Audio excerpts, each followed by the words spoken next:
Hello everyone, আসসালামু আলাইকুম। কেমন আছো তোমরা? আজকে আমরা একটা আইসক্রিম আঁকবো। আইসক্রিম আঁকার জন্য আমরা প্রথমে একটা সি লিখবো। এটা কি বলো? এটা একটা সি, তাই না? এভাবে আমরা একটা স্লিপিং সি আঁকবো। এরপরে আমরা নিচে আরেকটা এরকম করে স্লিপিং সি লিখবো। এরপরে এই দুইটা লাইন আমরা জয়েন করে দিলাম। এরপরে এই দুইটার মাঝখান বরাবর, হ্যাঁ, এভাবে করে নিচে একটা এরকম করে ডট দিবে। ঠিক আছে? মিডল লাইন পয়েন্ট আউট করে ফেলবে। তারপরে এই পাশ থেকে একটা কার্ভ লাইন, আবার স্ল্যান্ট লাইন, আবার এই পাশ থেকে একটা স্ল্যান্ট লাইন। এই পয়েন্ট থেকে এই কর্নার পর্যন্ত, এই মাঝখানের পয়েন্টটা থেকে এই কর্নার পর্যন্ত, আবার এই মাঝখানের পয়েন্ট থেকে এই কর্নার পর্যন্ত আমরা একটা ভি শেপের ট্রায়াঙ্গেল এঁকে ফেলবো।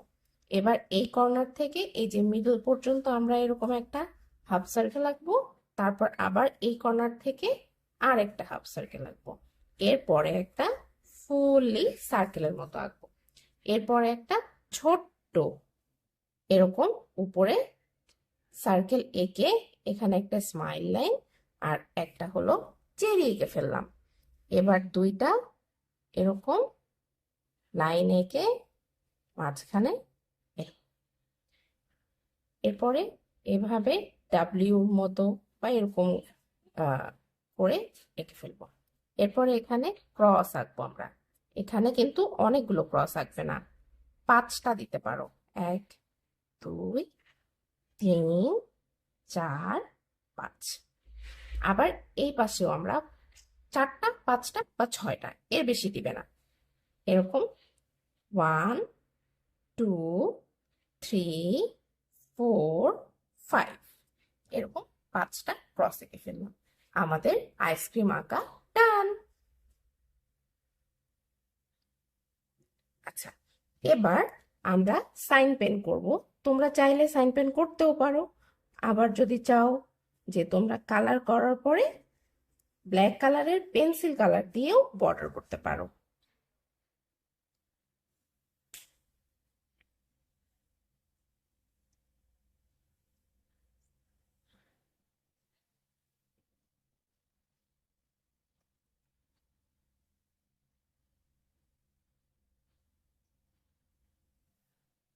এরকম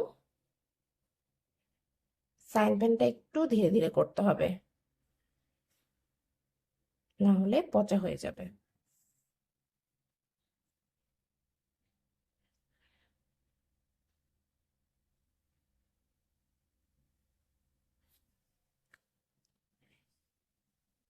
এরপরে আমরা এই যে পেন্সিলের দাগগুলো আছে না, এই পেন্সিলের দাগগুলো সুন্দর করে মুছে ফেলবো, নয়তো কালারের সাথে এটা মিক্স হয়ে কালারটা নোংরা হয়ে যাবে।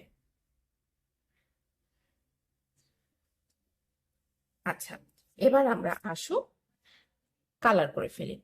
প্রথমে আমরা এই যে পিচ কালার, তোমরা যারা পেন্সিল কালার দিয়ে করতে চাও পেন্সিল কালারও করতে পারো। পেন্সিল কালারে যে পিচ কালার আছে সেই পিচ কালার দিয়ে আগে কর্নারে এরকম করে বর্ডার করে নিবে।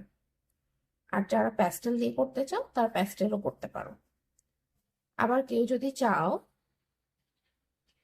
বাইরের বর্ডারটুকু পেন্সিল কালার দিয়ে করে ভেতরে আবার প্যাস্টেল কালার দিতে পারো। যেমন করে ইচ্ছা তেমনই করতে পারো, তবে রং কোনোভাবেই বাইরে যাওয়া যাবে না। রং বাইরে গেলে কিন্তু দেখতে পচা লাগবে।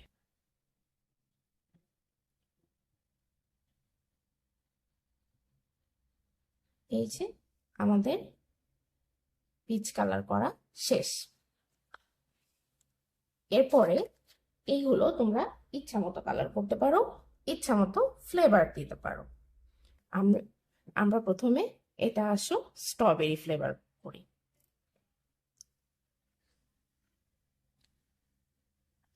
অর্ধেকটা ডার্ক পিঙ্ক দিলাম, বাকি অর্ধেকটা দিচ্ছি লাইট পিঙ্ক।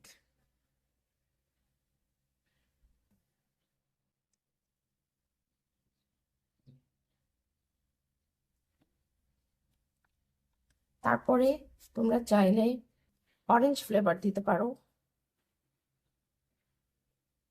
এখানে আমরা আসো অরেঞ্জ ফ্লেভার দিই। এক সাইডে ডার্ক অরেঞ্জ কর্নার দিয়ে একটু দিয়ে নিলাম, এরপরে লাইট অরেঞ্জ, এরপরে এরকম করে লাইট অরেঞ্জ দিয়ে সুন্দর করে ব্লেন্ড করে দিব। আচ্ছা, এরপরে আমরা এটাকে বানাতে পারি পার্পল, বেরি ফ্লেভার, তাই না? এটাকে আমরা পার্পল কালার করে আসি। এক সাইডে ডার্ক পার্পল করলাম, ভেতরের সাইডে আমরা করছি লাইট পার্পল।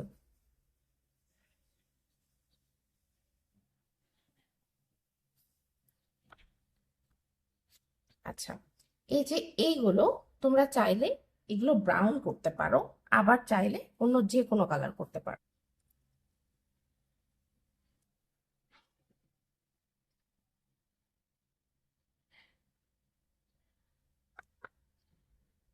ব্রাউন, আবার এখানে একটু লাইট ব্রাউন, এটা হলো চকলেট সিরাপের মতো। এভাবে লাইট ব্রাউন। আচ্ছা, এবার রেড কালার। রেড কালার এক সাইডে আমি একটু ডার্ক রেড দিলাম, আর আরেক সাইডে তোমরা অরেঞ্জ কালার দিতে পারো, আর চাইলে এই কালারটা দিতে পারো। এটা হচ্ছে টিটির 19 নাম্বার কালার। এই কালারটার নাম হলো ভার্মিলিয়ন। ঠিক আছে, দেখো এটা কিন্তু রেড না, এই যে এটা রেড, এটা অরেঞ্জ, আর এটা হলো রেড আর অরেঞ্জের মাঝামাঝি একটা কালার। আমি এখানে এই ভার্মিলিয়ন কালারটা দিলাম। এরপরে এই যে এই ওয়েফার চকলেটটা আমরা পিচ কালার দিয়ে নিলাম।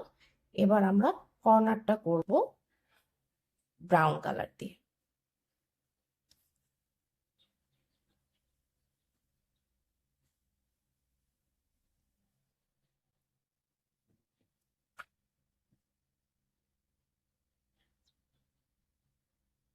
দেখো,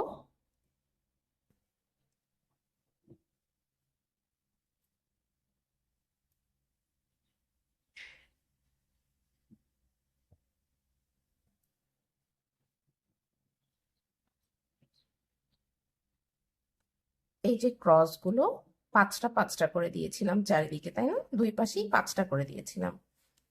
এগুলো আমরা এরকম ব্রাউন দিয়ে নিলাম। আমাদের আইসক্রিম আঁকা অ্যান্ড কালার করা ডান। তোমরা অনেক ভালো থেকো সবাই, আল্লাহ হাফেজ।